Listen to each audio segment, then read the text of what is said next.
So, Gary, what does the ChatGPT interface mean for businesses that rely on a click-through model?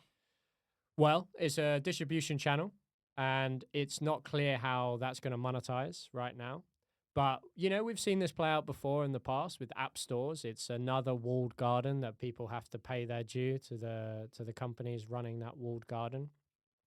I think the danger we've always seen is relying too heavily on any one distribution channel. Mhm. So, you could say that video spreads that risk because you're fanning out your content between a multitude of different content distribution channels, different algorithms.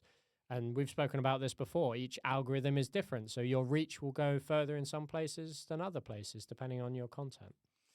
Yeah, and if you are, if you're gripping onto the old way of doing things and putting your head in the sand and saying no, it's not going to change, then you're not going to do well in this ever changing technical landscape. You always bring up some really good stories from companies who've cannibalized themselves. Well, take us through some of those. So we have Codec as a terrible example of a business that they very famously film stock and disposable cameras. They own the whole market. One of their team produced a digital camera and brought it to the senior leadership and was like, "Hey, look, we've just created this amazing breakthrough." And the leadership were like, "Oh my God, put that in a drawer because that's going to destroy our entire business." And well, they were right, but the problem was it wasn't them doing it. Somebody else came in and completely wiped them out. We've seen the same thing. Blockbuster didn't think Netflix was going to have any sort of chance of survival.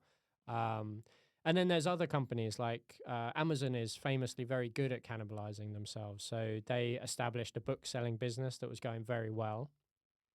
And then rather ruthlessly, Jeff Bezos hired a senior book exec seller at one of the competitors. And he said, "Your sole priority is to destroy my book business by setting up the Kindle business." And he basically just had the two execs fighting over the market share. And essentially, they won on both fronts because nobody else could cannibalize them because they've already done it, essentially. And the message we see time and time again here is if you bet on the interface, you lose.